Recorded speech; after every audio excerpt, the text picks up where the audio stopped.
നമ്മൾ ഇനി ഒരു സ്പെഷ്യൽ പെർഫോമൻസ്, ഒരു 1-1 ഷോ ആണ് വിറ്റ്നസ് ചെയ്യാൻ പോകുന്നത്. അപ്പൊ അതിനു വേണ്ടിയിട്ട് വേദിയിലേക്ക് സ്വാഗതം ചെയ്യുന്നു സജി കൃഷ്ണ.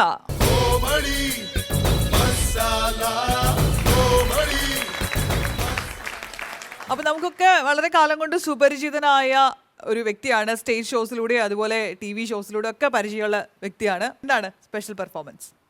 സ്പെഷ്യൽ പെർഫോമൻസ് എന്ന് പറയുന്നത് നമുക്ക് താരങ്ങളുടെ ശബ്ദം പഴയ കാലഘട്ടത്തിൽ പിന്നെ കുറച്ച് കാലം കഴിയുമ്പോൾ അവരുടെ ആ ശബ്ദത്തിന് വ്യത്യാസം വരും. ആ വ്യത്യസ്തത ഞാൻ ഇവിടെ ഒന്ന് അവതരിപ്പിക്കാം. സുരേഷ് ഗോപി അദ്ദേഹത്തിന്റെ 86 കാലഘട്ടത്തിലെ 20-ാം നൂറ്റാണ്ടെന്ന ചിത്രത്തിലെ പഴയകാല സുരേഷ് ഗോപി.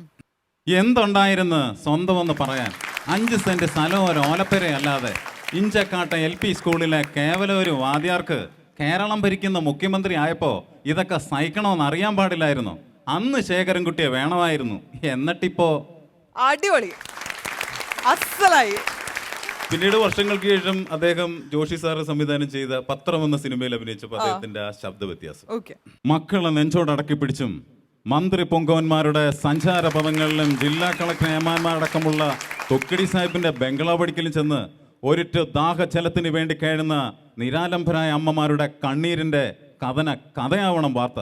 സോ മിസ്റ്റർ കുരിത്തടം, ഔതക്കുട്ടിച്ചാന്റെ നേർ പെങ്ങടെ കഴുത്തിൽ അബദ്ധത്തിൽ മിന്നുകെട്ടിപ്പോയെന്നുള്ളതും വലിയ വലിയ ഏമാന്മാരടക്കമുള്ളവരുടെ അങ്ങ് വരെ കയറി ചെന്ന് കാശ് സമ്പാദിക്കൽ മാത്രം ആവരുത് ജീവിതം. ദേ ഇതുപോലെ കസേരയിൽ മലന്ന് കിടക്കുന്നവന്റെ ബേസിക് ക്വാളിഫിക്കേഷൻ. അപ്പൊ ഇനി അടുത്ത എന്താണ്? നമ്മുടെ മമ്മൂക്ക. അപ്പൊ മമ്മൂക്കയുടെ ശബ്ദം. മമ്മൂക്കയുടെ 90 കാലഘട്ടത്തിൽ ഈ കോട്ടയം കുഞ്ഞച്ചൻ എന്ന ചിത്രത്തില് അപ്പോ അദ്ദേഹം വെല്ലുവിളിക്കാനൊക്കെ ചെല്ലുന്ന വെള്ളമൊഴിച്ചിട്ടൊക്കെ ചെല്ലുന്ന ഒരു സീനുണ്ടല്ലേ, അപ്പൊ എല്ലാവർക്കും അറിയാവുന്ന ഒരു സീനാണ് ആ കോട്ടയം കുഞ്ഞച്ചനിലെ അദ്ദേഹത്തിന്റെ ആ സീൻ. എടാ ഉപ്പ് കണ്ണം കോരെ ചുണയുണ്ടെങ്കിൽ ഇറങ്ങി വാടാ. എടാ പാപ്പി അപ്പി മാത്ത പോത്ത നീ ഒന്നും ഇറങ്ങി വരികയല്ലടാ. നീയൊക്കെ ഓർക്കാപ്പുറത്ത് പുറകോടെ വന്ന് തല്ലും. ആമ്പിള്ളേരെ കണ്ണിൽ മണ്ണ് വാരിയിട്ടാന്നോടാ തല്ലുന്നേ. ഇതെന്നാടാ പൂഴിക്കടങ്ങനോ? നീ ആടാ തച്ചോളി ഒതേനോടാ കഴിവറാ മോനെ. എടേ മോളിക്കുട്ടി, നീ നിന്റെ അമ്മാച്ചന്മാർക്ക് വേണ്ടി മരണ ഓഫീസ് ചൊല്ലിക്കോടി. എന്നെ ചതിച്ചവളെ ഞാൻ വെറുതെ വിടുകയല്ല. നീ എൻ്റെ കൈ കിടന്ന് പിടയ്ക്കും. എടി ഏലയാമേ, നിനക്കെൻ്റെ തള്ളയുടെ പ്രായമുണ്ട്. എന്നാലും ഞാൻ പറയാം, നീ എൻ്റെ കൈ കിടന്ന് പടക്കവിടെ കഴിവറാ മോളെ. കോട്ടയം കുഞ്ഞത്തിനെ തല്ലാൻ ഗർപ്പുറപ്പുള്ള ഏത് ഉപ്പ് കണ്ടം ചട്ടമ്പിയാടാ ഉള്ളത്. ചോടയുണ്ടെങ്കിൽ ഇറങ്ങി വാടാ. അല്ല പിന്നെ അടിപൊളി. അദ്ദേഹം വർഷങ്ങൾക്ക് ശേഷം നമ്മുടെ ബിഗ് ബി എന്ന ചിത്രത്തിൽ അഭിനയിച്ചപ്പോൾ അദ്ദേഹത്തിന്റെ നമുക്കറിയാം ബിഗ് ബി എന്ന ചിത്രം വളരെ സ്ലോ പാറ്റേണിൽ നിർമ്മിച്ച ഒരു ചിത്രം. അതിന്റെ അദ്ദേഹത്തിന്റെ ഒരു മോഡുലേഷൻ. ഇവന്റെ ബാപ്പയെ ദുബായിലായിരുന്നു ഒന്ന് കാണാൻ വന്നത്. ഈ റോഡിൽ കിടന്ന് ഞങ്ങളുടെ അമ്മ മേരി ജോൺ കുരിശുങ്ങൾ മരിച്ചു. നീയൊന്നും അറിയാതെ ഇവിടെ ഒരു പണിയും നടക്കില്ലെന്നറിയും. പറ, പണിയും കഴിഞ്ഞടുത്ത വിമാനത്തിൽ ബാപ്പാക്ക് ദുബായിക്ക് പോകേണ്ടത്. വേഗം പറ. കൊച്ചി പഴയ കൊച്ചിയല്ലെന്നറിയും. പക്ഷേ ബിലാല് പഴയ ബിലാല്. കോളനിയിൽ നിന്നല്ല, അവൻ ഡുമ്മാന്റെ ഗർഭപാത്രത്തിൽ നിന്ന് വരെ പൊക്കിയിരിക്കും. അതാ ബിലാൽ. പറ്റേ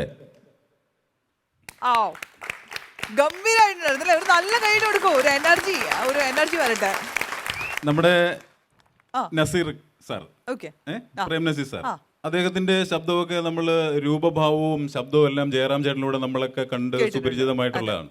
അപ്പോൾ അതിലും വ്യത്യസ്തമായിട്ടുള്ള ഇദ്ദേഹത്തിന്റെ ഒരു ഈ കോമഡി സീക്വൻസിലൊക്കെ അഭിനയിക്കുമ്പോൾ നമ്മുടെ പ്രേം നസീർ സാറിനൊരു വ്യത്യസ്തതയുണ്ട്. അദ്ദേഹം അത് വ്യത്യസ്തത കൊണ്ടുവരും. അത് ഒന്ന് ശ്രദ്ധയപ്പെടുത്തുകയാണ്. അപ്പോൾ അതിന് മുന്നടിയായി ഇദ്ദേഹം ഈ പ്രണയരംഗങ്ങളൊക്കെ അതിമനോഹരമായി അഭിനയിക്കുമെന്ന് നമുക്ക് എല്ലാവർക്കും അറിയാം. പ്രത്യേകിച്ച് ഞാൻ പറഞ്ഞ് നിങ്ങൾ അറിയേണ്ട കാര്യമൊന്നുമില്ല. അപ്പോൾ അദ്ദേഹത്തിന്റെ പാലാട്ട് കുഞ്ഞിക്കണ്ണൻ എന്ന ചിത്രത്തിൽ അദ്ദേഹത്തിന്റെ ഒരു ശബ്ദ ശകലങ്ങൾ. രാജകുമാരി, ഞാൻ അത്രയ്ക്ക് മടയനൊന്നുമല്ലേ. ആ രാജകുമാരിയുടെ ഈ താമരപ്പൂ പോലെയുള്ള കൈകൾ എൻ്റെ ഉറുമ്പ് പിടിച്ച തഴമ്പിച്ച കൈക്കൊണ്ടിക്കിടന്ന്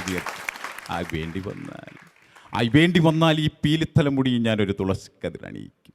1000 സേവകരുള്ള ആ ശ്രീരംഗ മഹാരാജാവിൻ്റെ അന്തഃപുരത്തിൽ കയറി ആ രാജകുമാരിയോടൊത്ത് പട്ടുമത്തെ ശയിച്ച് ആ കെട്ടിപ്പിടിച്ച് ഉമ്മ തരും ഉമ്മ.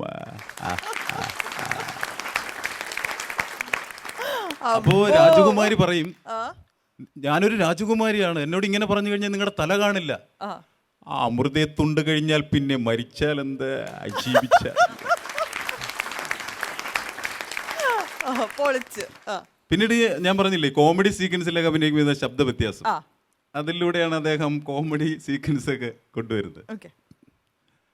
ആയി തമ്പുരാനെ, ഞാനും ഇവനും കൂടെ അതുവഴി വന്നപ്പോ അവിടെ ഒരു പാമ്പ്. അല്ലേടാ തോമ, ആണെന്ന് പറയടാ തോമ, അല്ലെങ്കിൽ തമ്പുരാൻ വാളെടുത്ത് നമ്മുടെ തല ടിഷാൻ കൊയ്യുമിട. ആണെന്ന് പറയടാ തോമ.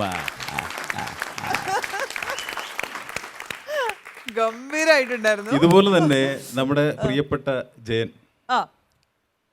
ജയൻ നമ്മുടെ കോളിളക്കം എന്ന ചിത്രത്തിൽ മരിക്കുമ്പോൾ അദ്ദേഹത്തിൻ്റെ 3-4 ചിത്രങ്ങൾ ഡബ് ചെയ്തത് ശരിക്കും പറഞ്ഞു കഴിഞ്ഞാൽ ആലപ്പി അഷ്റഫ് എന്ന് പറയുന്ന ഒരു കലാകാരനായിരുന്നു. അപ്പോൾ അതിനെ ചൂട് വെച്ചിട്ടാണ് ഞാനടക്കമുള്ള പല മിമിക്രി ആർട്ടിസ്റ്റുകളും ആ ശബ്ദമാണ് അനുകരിച്ചത്. അന്ന് അദ്ദേഹം കുറച്ച് നീട്ടിയിട്ടൊക്കെയാണ് ശബ്ദം. അത് അദ്ദേഹത്തിന് തന്നെയല്ല, കാരണം എന്ന് പറഞ്ഞാൽ അന്ന് തിയേറ്ററിൽ ഉള്ള ശബ്ദങ്ങൾ കേട്ടിട്ടാണ് അദ്ദേഹം ചെവിയുടെ ഒരു ഇത് വെച്ചിട്ടാണ് പഠിക്കുന്നത്. ഇന്ന് അതിനുള്ള ഓപ്ഷൻസ്, അതിനുള്ള മാർഗങ്ങളൊന്നുമില്ല. അപ്പോൾ അത് അതിൽ നിന്നും വിഭിന്നമായിട്ട് നമ്മുടെ ജയൻ്റെ ശബ്ദം എന്ന് പറഞ്ഞാൽ വളരെ ശബ്ദ സൗകുമാര്യത്തിൻ്റെ ഒരു ഉടമയായിരുന്നു നമ്മുടെ പ്രിയപ്പെട്ട ജയൻ. അപ്പോൾ ജയൻ്റെ പാലാട്ട് കുഞ്ഞിക്കണ്ണൻ എന്ന ചിത്രത്തിൽ അദ്ദേഹം തന്നെ ഡബ് ചെയ്തൊരു ശബ്ദം. വട്ടിയൂർക്കാവ് പൂരം കാണാൻ ഈ കാട് വഴിയാണ് പോകേണ്ടത്. അവിടെ മറവന്മാരുണ്ട്. അവരുടെ കയ്യിൽ നിങ്ങൾ പെട്ടാൽ മാമ്പഴം ചീമ്പിക്കുറിക്കുന്ന കണക്ക് ചീമ്പിക്കുറിക്കും. പിന്നെ നിങ്ങളുടെ ശവശരീരം ചെന്നിയോട്ട് പുഴക്കരയിൽ ചീഞ്ഞളിയും.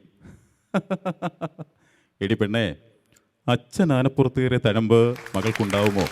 നീ എൻ്റെ നെഞ്ചത്ത് നൽകിയ ചൂടും ഞാൻ ഒരിക്കലും മറക്കില്ല. പോയി വരൂ പൊന്നി, പോയി വരൂ. വളരെ ഡിഫറെന്റ് ആയിട്ടാണ്. കാരണം എപ്പോഴും ജയനെ അനുകരിക്കാന്ന് പറയുമ്പോൾ എല്ലാവരും ആ ഒരു നീട്ടലും ഒരു കൈ നീട്ടലും ഒരു ചെരിയലും ഒക്കെ ആയിട്ട് നമുക്ക് അങ്ങനെ വിഷ്വലൈസ് ചെയ്യാൻ പറ്റുള്ളൂ. അങ്ങനെയായിരുന്നു ആ സമയത്ത് എല്ലാവരും കേട്ടിരുന്നത്. അതെ. അപ്പൊ അതിൽ നിന്നൊരു വ്യത്യാസം കാണിച്ചു തന്നതിന് സന്തോഷം. നമ്മുടെ ജയൻ എന്ന് പറയുന്നത് നിസ്സാരക്കാരനല്ല, നമുക്ക് എല്ലാവർക്കും അറിയാം. മലയാളത്തിലെ ആദ്യത്തെ ആക്ഷൻ ഹീറോ. അതെ. അന്ന് ആ പഴയ കാലഘട്ടത്തിൽ അദ്ദേഹം ഇംഗ്ലീഷ് ഡയലോഗ് പറഞ്ഞിട്ടുണ്ട്. അങ്ങാടി എന്ന ചിത്രത്തിൽ തീർച്ചയായിട്ടും പറയാം.